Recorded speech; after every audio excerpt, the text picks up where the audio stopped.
तो अभी हम बहुत ही क्लास 10th का बहुत ही अच्छा चैप्टर देखेंगे। ये श्वेता है, इनका नाम है श्वेता सिंह। तो इनका बोर्ड पेपर है, तो मैंने सोचा क्यों ना 10 मिनट में हिस्ट्री का सेकंड चैप्टर है सोशलिज्म नेशनलिज्म इन इंडिया। तो बहुत ही अच्छे से एक जैसे लगेगा आपको फील ऐसा होगा कि एक मूवी आपके सामने चल रहा है। तो इसकी शुरुआत होती है 1857 से। 1857 में क्या होता है बताइए आप लोग अपने देश में? सिपाही म्यूटनी होती है। सिपाही म्यूटनी जैसे मंगल पांडे की स्टोरी याद आ रही होगी आप लोग को। मंगल पांडे क्या करते हैं उसमें, ये देश में चल रहा था कि जो ब्रिटिश लोग थे वो एक कारतूस होता था, बंदूक का राइफल था ना, उसको दांत से खींचना होता था गोली भरते समय। तो ये फैल गया कि वो जो कारतूस है वो गाय और सुअर के मांस का बनता है। और आप लोग जानते हैं गाय हिंदुओं के लिए और सुअर मुस्लिम के लिए बहुत ही पवित्र होता है। लोगों ने विद्रोह शुरू कर दिया। तो 1857 का जो विद्रोह हुआ था, पहली बार विद्रोह हुआ था, और इसको क्या बोलते हैं, फर्स्ट वार ऑफ इंडिपेंडेंस बोलते हैं।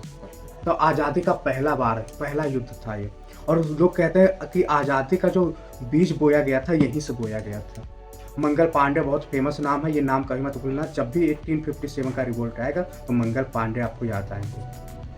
इस पे एक मूवी बनी थी आमिर खान की, कभी देखना आप लोग, है ना? क्या नाम है मूवी की? मंगल पांडे नाम है मूवी की, वो पूरी कहानी समझ आएगी। तो इस तरीके से ये होता है सिपाही म्यूटनी। पर ये फेल हो जाता है। फेल इसलिए हो जाता है क्योंकि ये एक साथ ये मूवमेंट नहीं हो रहा था, अलग अलग हिस्से में बारी बारी हो रहा था। तो जब भी रिवोल्ट हो रहा था ब्रिटिश उसे बहुत ही आसानी से दबा दे रहे थे, है ना? और उसी समय जो मुगल शासन था, और सबसे आखिरी में कौन था, बहादुर शाह जफर, वो खत्म हो जाता है। उसको ये लोग अपना लीडर घोषित करते हैं। मेरठ से शुरू होता है। ये एमसीक्यू में पूछ लेता है कहाँ शुरू होता है, मेरठ से। तो हल अलग अलग जगह पे अलग अलग, जैसे झांसी में रानी लक्ष्मीबाई थी, कानपुर में तात्या तोपे, लखनऊ में बेगम हजरत महल, है ना, बिहार में कुंवर सिंह। तो अलग अलग जगह पे अलग अलग लीडर ने इसे लीड किया था, है ना। 1857 का रिवोल्ट हो गया। इसके बाद जो दूसरा रिवोल्ट होता है वो 1905 में होता है, और इसे कहते हैं स्वदेशी मूवमेंट। क्या बोलते हैं? स्वदेशी मूवमेंट। स्वदेशी मूवमेंट। स्वदेशी मतलब ये था कि हम ब्रिटिश सामान को यूज नहीं करेंगे, जो अपने देश का बना हुआ चीज है उसको हम लोग खरीदेंगे ताकि अपने देश का विकास होगा, अपने लोगों को हाथ में पैसे आएंगे। तुम सपोज करो तुम इंडिया में रहते हो, तुमने एक स्वेटर बनाया, और कोई विदेश में रहता उसने एक स्वेटर बनाया, है ना। तो किसका स्वेटर खरीदने पे फायदा होगा? जो इंडिया में रहता है। क्यों? क्योंकि वो पैसा इंडिया में आएगा, है ना। जैसे मान लो तुमने इनसे मैंने स्वेटर खरीदा तो पैसा इंडिया में आया, फिर कुछ सामान खरीदेंगे सब्जी, तो वो सब्जी वाले के पास पैसा गया, वो किसी और से, इस तरीके से पैसा अपने देश में सर्कुलेट हो रहा है। तो स्वदेशी मूवमेंट कब हुआ? 1905, है ना। इसके बाद जो अगला मूवमेंट हुआ वो था 1916 में, एक इंडिया लीग मूवमेंट हुआ था। इंडिया लीग, है ना। इसे दो लोगों ने शुरू किया था, एक एनी बेसेंट और दूसरा कौन था, बाल गंगाधर तिलक। दो लोगों ने मिलकर।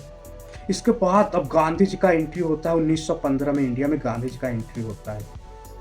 इससे पहले ब्रिटिश वाले जो थे बहुत मतलब अपनी मनमानी कर रहे थे। कांग्रेस कब बना था, जल्दी बताओ? इंडियन नेशनल कांग्रेस बना था 1885 में। कांग्रेस बन के रेडी हो गया था, बना था। बनाया कौन था? ब्रिटिश वालों ने बनाया था। उसका नाम था एओ हुम ने बनाया था इसे। इसे प्रेशर कुकर भी कहते हैं। 1857 का जब रिवोल्ट हुआ था ना, तो दोबारा ऐसा रिवोल्ट ना हो इसलिए कांग्रेस बनाया था। क्यों? क्योंकि ब्रिटिश अंग्रेजी बोलते थे, यहाँ के लोगों को अंग्रेजी नहीं आती थी। अब ये बताओ, सिर्फ मुझे अंग्रेजी आती है, तुम्हें सिर्फ हिंदी आती है, तो हम दोनों लोगों के बीच में बातचीत हो पाएगा? नहीं। तुम्हारे दिल में क्या हम जान पाएंगे? नहीं। तो एक बीच में मीडिएटर होना चाहिए ना, तो इसलिए कांग्रेस बनाया मीडिएटर।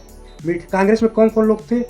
जो अमीर लोग थे जिनको अंग्रेजी आती थी, और ये कांग्रेस के जो लोग थे उनको इंग्लिश भी आती थी, उनको हिंदी भी आती थी। तो ये क्या होता था, जो लोगों की बात को अंग्रेजों के सामने रखते थे। इसे कुछ लोगों ने कहा प्रेशर कुकर। जैसे प्रेशर कुकर है ना, जैसे सीटी बजता हम कुकर बंद कर देते हैं, नहीं बंद किया तो फट जाता है। तो इसी तरीके से कांग्रेस प्रेशर कुकर का काम करता था। जैसे पता चला विद्रोह होने वाला है तो ये ब्रिटिश वालों को बता देते थे। लेकिन ये अपने फायदे के लिए सोच के बनाए थे, लेकिन इनका फायदा नहीं होता है। धीरे धीरे कांग्रेस वालों की विचारधारा बदल जाती है। जब 1915 में, अब हल्का सा गांधी जी की स्टोरी समझेंगे। गांधी जी का जन्म होता है 1869 में, यानी कांग्रेस जब बना था उसके पहले इनका जन्म होता है। और गांधी का जन्म होता है, फिर इनकी उम्र 11 के 12 साल में इनकी शादी हो जाती है कस्तूरबाई से, है ना। फिर क्या होता है, शादी होने के बाद ये लंदन से बैरिस्टर बन के इंडिया आते हैं। बैरिस्टर जानते हो ना, वकील, एडवोकेट बोले, जो लंदन से पढ़ाई करता है उसको बैरिस्टर कहते हैं, है ना। एक ही चीज है, वकील सभी है, एडवोकेट भी वकील होता है, लॉयर सब एक ही चीज होते हैं। जब ये गांधी जी इंडिया आए तो इनको कोई केस नहीं मिल रहा था, इधर उधर भटक रहे थे। तो एक साउथ अफ्रीका जानते हो ना तुम लोग, एक जगह है, दूसरे हम लोग एशिया में रहते हैं, एक दूसरा कंटिनेंट है, 7 कंटिनेंट है, नाम पता है सातों का। तो साउथ अफ्रीका में दादा अब्दुल्ला जो थे वो इनको बुलाते हैं गांधी जी को कि आ जाओ मेरा एक केस है। तो दादा अब्दुल्ला जाते हैं और सॉरी गांधी जी जा रहे होते हैं। तो गांधी जब जा रहे थे ट्रेन से, गांधी जी के पास टिकट था, फर्स्ट क्लास का टिकट था, लेकिन साउथ अफ्रीका में एक स्टेशन था, उस स्टेशन का क्या नाम था, बैठ जाओ, पीटर मैरिटबर्ग। तुम नहीं सुनो, बैठ। पीटर मैरिटबर्ग पे क्या होता मजा है, आया। गांधी जी को ट्रेन से उठा के फेंक देते हैं सब। उसमें रूल ये था ना कि जितने सिर्फ ब्रिटिश वाले फर्स्ट क्लास वाले एसी कोच में बैठेंगे, बाकी इंडियंस को थर्ड क्लास में बैठना होता, चाहे तुम जितने एजुकेटेड हो, चाहे जितने अमीर हो। तो जब गांधी जी को फेंक दिया तो इनको जो इनका जो वो था एटीट्यूड था, जो इनका वो था सेल्फ रिस्पेक्ट, उस पर चोट लगा। कहा कि हम विदेश से पढ़ाई किए, इतना मेहनत किए, इतना डिग्री लिए, किस काम का ये सब। फिर यहीं से गांधी जी चेंज हो जाते हैं जब वहाँ स्टेशन से फेंका जाता है। फिर ये जाते हैं साउथ अफ्रीका में, बहुत काम करते हैं, और ये 1915 तक साउथ अफ्रीका में रहते हैं। निकली हो तुम। एक 1915 तक साउथ अफ्रीका में बहुत सारे काम किए। जब ये साउथ अफ्रीका में थे वहाँ भी इनको लगातार सफलता मिल रही थी, तो सब इंडिया में समझ गए थे गांधी नाम का कोई है। जब 1915 में यानी 9 जनवरी 1915 को इंडिया आते हैं, उस दिन को प्रवासी भारतीय दिवस मनाया जाता है, हर साल मनाया जाता है। तो जब इंडिया आए, तो जब वहाँ नाव से उतरे तो सब अंग्रेज देखे कौन है, सब लोग घेर लिए इनको, समझे। तो सब समझ गए कोई है, गांधी नाम का कोई इंसान है जो एकदम हीरो है, जिसके सर पे बाल नहीं है, शरीर हट्टा कट्टा 2 हड्डी का शरीर है, लेकिन बंदा जिद्दी है, जो सोच लेता है वो करता है ना। शरीर से कमजोर है लेकिन दिमाग से बहुत मजबूत इंसान है। तो जब गांधी जी आए तो पहले ये आश्रम बनाते हैं। कहाँ आश्रम बनाइए, साबरमती आश्रम, साबरमती। है ना। फिर गांधी जी 2 साल पहले पूरे भारत को घूमते हैं, देखते हैं भारत की सिचुएशन क्या है, कंडीशन क्या है। इसके बाद सबसे आते ही वो केक खाते हैं, CAKE केक। 3 आंदोलन करते हैं, Champaran Satyagraha success, Ahmedabad mill strike success, Kheda Satyagraha success. एक के बाद एक वो हैट्रिक मारती है। अब लगातार वो सक्सेस पा रहे थे, तो पूरे भारत की नज़र में, सबके नज़र में वो हीरो बन गए। अब सबको यही लगने लगा कि अब अगर देश को कोई आज़ाद कर पाएगा तो वो गांधी कर पाएंगे। फिर इसके बाद गांधी जी एक आंदोलन शुरू करते हैं, NCM नॉन कोऑपरेशन मूवमेंट 1920 में। और गांधी जी वादा करते हैं कि अगर सभी लोग सत्य और अहिंसा को अपनाएंगे तो हमारा देश 1 साल के अंदर क्या हो जाएगा, मतलब ये नहीं है, आजाद हो जाएगा, समझे। तो सब कुछ बहुत अच्छा चल रहा था, लेकिन दिक्कत क्या हुआ, 1922 में चौरी चौरा कांड होता है। जानते हो चौरी चौरा कांड क्या था?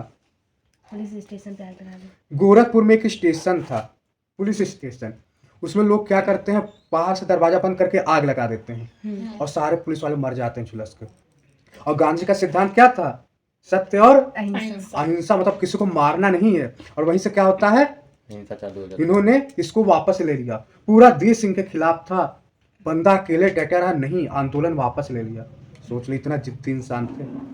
सभी लोग कहते नहीं वापस मत लो, हमें आज़ादी मिल जाएगी, लेकिन नहीं, जो मेरा सिद्धांत है मैं उससे विचलित नहीं हो सकता हूँ, चाहे कुछ भी हो जाए, है ना। सफलता देर से मिले लेकिन सिद्धांतों से विचलित नहीं होना है, समझे। 1 साल 2 साल, देखो तुम सबकी नज़र में हीरो हो या नहीं हो, किसी के बारे में जानते हो या नहीं जानते हो, तुम्हें कोई जानता है या नहीं जानता है, लेकिन तुम अपने आप को पूरी तरीके से जानती हो, है ना। अपने बारे में कोई अगर पूरी तरीके से जानता हो तो खुद इंसान होता है। तुम किसी की नज़र में हीरो बनो या ना बनो, लेकिन अपनी नज़र में हीरो बनो, है ना। और कैसे बन पाओगे, जब तुम वो उस तरीके का काम किए रहोगे, जब तुम खुद को धोखा नहीं दोगे, है ना। तो ये है, तो चौरी चौरा कांड वापस हो जाता है। फिर इसके बाद गांधी जी फिर एक आंदोलन शुरू करते हैं 1930 में, और उसका क्या नाम था, CDM, सिविल डिसोबीडिएंट मूवमेंट, सविनय अवज्ञा आंदोलन। इसको कहाँ से शुरू करते हैं, नमक यात्रा करते हैं। और नमक यात्रा कहाँ से, ये 12 मार्च से लेकर 6 अप्रैल तक नमक यात्रा करते हैं, है ना। इसे डांडी मार्च भी कहते हैं। और कहाँ से कहाँ तक किए थे, अपने आश्रम से लेकर गुजरात का जो कोस्ट होता है वहाँ पे। अब सब एक क्वेश्चन ये पूछता है, गांधी जी ने नमक को ही क्यों चुना, फिर नमक सब लोग यूज करते थे। गुड। नमक एक ऐसा चीज है जिसे गरीब से गरीब और अमीर से अमीर इंसान यूज करता था। तो गांधी जी को लगा नमक ही, और ये सब इतने बदतमीज थे ब्रिटिश वाले, नमक पर भी टैक्स लेते थे जो फ्री का चीज है। तो गांधी जी गए, 60 लॉ होता है नमक कानून, उसे ब्रेक कर देते हैं, समझे। यहीं से ये ऑपरेशन, ये मूवमेंट शुरू कर देते हैं, सिविल डिसोबीडिएंट मूवमेंट। इस समय कई चीज, भगत सिंह को फांसी हुआ था, है ना, भगत सिंह को फांसी होता है। इसी समय राउंड टेबल कॉन्फ्रेंस हुआ था, ये लंदन में हुआ था, 3 बार हुआ था। तो दूसरी बार गांधी जी गए थे, लेकिन इनकी बात नहीं मानी के, तो गांधी जी वापस आ गए। नॉन कोऑपरेशन मूवमेंट में क्या हुआ था? वो तो 1920 में हुआ था, इसके 10 साल बाद ये हुआ था। हाँ, जनवरी 1920। फिर क्या होता है, सिविल डिसोबीडिएंट मूवमेंट आते हैं, फिर ये 34 तक चलता है, 1934 तक, फिर वापस ले लेते हैं गांधी जी। फिर यहाँ पे कहानी खत्म। फिर आता है आखिरी मूवमेंट होता है गांधी जी का, कौन सा, 1942 का, बता दो। क्विट इंडिया मूवमेंट, भारत छोड़ो आंदोलन। अब गांधी जी क्या बोले, करो या मरो। 8 अगस्त 1942। बहुत हो गया। हाँ, ग्वालियर टैंक मुंबई से 8 अगस्त को गांधी जी ने बोला था करो या मरो, मतलब अब तो आजादी चाहिए, या तो हम मरेंगे या तो आजादी ले लेंगे। अगर 10 साल पहले ही कर देते तो भगत सिंह शायद ना मरते। ऐसे नहीं होता, धीरे धीरे। देखो हर चीज का लेवल होता है। अगर कोई बच्चा गलती कर रहा है तो पहले के एक तमाचा नहीं मार दोगे, समझाओगे। जब 3-4 बार समझाओगे, नहीं मानेगा, तब तुम तमाचा मारोगे, समझे बात को। तो पहले गांधी जी प्यार से समझा रहे थे, नहीं समझे तब वो मार वाला रास्ता अपनाए। जैसे इन्होंने मूवमेंट लॉन्च किया, कांग्रेस के सभी मेन लीडर को गिरफ्तार कर लिया गया। फिर क्या होता है, लेकिन जो छोटे छोटे लीडर थे, गांधी जी सबका ब्रेन वॉश कर चुके थे। पहले जो आंदोलन होता था सिर्फ कुछ लोग शामिल होते, लेकिन गांधी जी के आते ही पूरा देश एक हो गया। हर एक, अमीर गरीब, औरत आदमी बच्चा, सब आंदोलन में शामिल हो गए। जलियांवाला कांड हुआ था 1919 में, 13 अप्रैल 1919 को। जनरल डायर फायरिंग कराया, लेकिन जो गोली चलाए वो तो अपने लोग थे ना, इंडियंस ही तो थे, क्यों गोली मार दी अपने लोगों को। तो गांधी जी ने क्या बोला, वकील वकीली छोड़ देगा, मतलब जो जिस पोस्ट पे है अपना काम नहीं करेगा, इंडियन है बस। हाँ भाई, तुम इंडियंस हो, तुम अपने लोगों को क्यों मार रहे हो, है ना। तो फाइनली ये करो या मरो। लेकिन ये देखो भारत को आज़ादी कैसे मिली। तो भारत के अंदर तो ये क्विट इंडिया मूवमेंट हो रहा था। भारत को आज़ाद मिलने के पीछे 3 रीजन बताऊंगा मैं। पहला इंटरनल रीजन, इंटरनल रीजन में क्या था, देश में आंदोलन चल रहा था। दूसरा रीजन, सुभाष चंद्र बोस अपनी आर्मी बना के ला रहे थे, यहाँ तक आ गए थे। म्यांमार जो है ना, नॉर्थ ईस्ट वाला जो रीजन है, वहां तक आ गए थे, अरुणाचल प्रदेश तक आ गए थे। तीसरा रीजन था लंदन। लंदन में क्या हो रहा था, इलेक्शन हो रहा था, और इलेक्शन में 2 पार्टी थे, कंजर्वेटिव, एक रिपब्लिक। तो एक जो उसमें पीएम थे विंस्टन चर्चिल, और दूसरा जो बना था माउंटबेटन। तो माउंटबेटन ने वादा किया था कि अगर हम इलेक्शन जीत गए तो हम भारत को आज़ाद करा देंगे, और वो इलेक्शन जीत गया, तो भारत को आज़ाद कर दिया 1945। फिर 1945 में इलेक्शन होता है, कैबिनेट मिशन भारत आता है। अब भारत तो आज़ाद हो गया, कैबिनेट मिशन भारत आना मतलब भारत आज़ाद। पर दिक्कत एक और होगी, भारत को आज़ाद कराने में जितने लोग नहीं मारे गए, उसके भारत के विभाजन में उतने लोग मारे गए। पाकिस्तान, मुस्लिम लोग डिमांड कर रहे थे कि हमको पाकिस्तान चाहिए। जैसे कांग्रेस बना था वैसे मुस्लिम लीग बना था, मुसलमानों का जो ग्रुप था उसे मुस्लिम लीग कहते हैं, और उसके हेड कौन थे, जिन्ना। कौन थे, जिन्ना। अब वो क्या सब करे थे, हमको पाकिस्तान चाहिए, और नहीं हो रहा था। उस टाइम हम लोग के पुराने प्रधानमंत्री था सरदार वल्लभ भाई पटेल। नहीं, नेहरू जी थे। नहीं अब क्या हुआ, अब दिक्कत ये हो गया कि क्या हो, गांधी जी चाहते थे, मतलब वही हुआ कि क्या नाम है, भाई पाकिस्तान नहीं बनेगा, इसी में रहना है। फिर नेहरू जी एक स्पीच दिए, और स्पीच में ये बोल दिए कि हमारी संख्या ज़्यादा है, हम कानून अपने हिसाब से बदल देंगे। और ये था जो कैबिनेट मिशन आया था, वो बोला था कि जो प्रोविंस में होता है, प्रोविंस में लोकल प्रोविंस वाला जो पावरफुल रहेगा। आज के समय में तुम देखो कि सेंट्रल गवर्नमेंट ज़्यादा पावरफुल है ना। तो इस तरीके से तो होता ये है, कांग्रेस ने नेहरू जी ऐसा स्पीच दे दिए कि जिन्ना उन्ना गुस्सा हो गए, और डायरेक्ट एक्शन डे शुरू कर दिए, और देश में उसी दिन से हिंदू मुस्लिम को मारने लगे, मुस्लिम हिंदू को मारने लगे बहुत बुरी तरीके से। अब पता चला, हम रात को सोए हैं इंडिया में, और सुबह जगे तो हमें पता चला कि हम पाकिस्तान में हैं। पंजाब का 2 हिस्सा हो गया, इधर बंगाल का 2 हिस्सा हो गया, है ना। जहाँ जहाँ मुस्लिम ज़्यादा थे उसका 2 हिस्सा। तुम देखो कि आधा पंजाब इंडिया में, आधा पंजाब पाकिस्तान में है। आज का जो बांग्लादेश है वो पहले पाकिस्तान था। तो दो पाकिस्तान, अब कोई ऑप्शन नहीं बचता है, तो दो पाकिस्तान बन जाता है, एक यहाँ पे पाकिस्तान, एक यहाँ पे पाकिस्तान। ये वेस्ट पाकिस्तान था, ये ईस्ट पाकिस्तान था। तो इस तरीके से भारत का विभाजन हुआ, लेकिन बहुत लोग मारे गए, इतना बुरा हालत था। और जब भी इस तरीके का कुछ होता है तो सबसे ज़्यादा पिसता कौन है? औरतें, जो लेडीज होती हैं, उनके साथ बहुत अन्याय होता है। ये हमेशा का इतिहास रहा है। जब भी कुछ होता है युद्ध वगैरह, तो औरतों को, फीमेल्स को बहुत दिक्कत होता है, क्योंकि जो होते हैं उनका मिस यूज करते हैं, है ना। तो लोग इतने, बताओ, बुरा सिचुएशन था कि माँ बाप अपने बेटियों को जहर दे के मार दे रहे थे। हम नहीं मारेंगे तो फिर वो गलत आके कुछ करेंगे, इस वजह से फाइनली क्या हुआ, बहुत बुरा।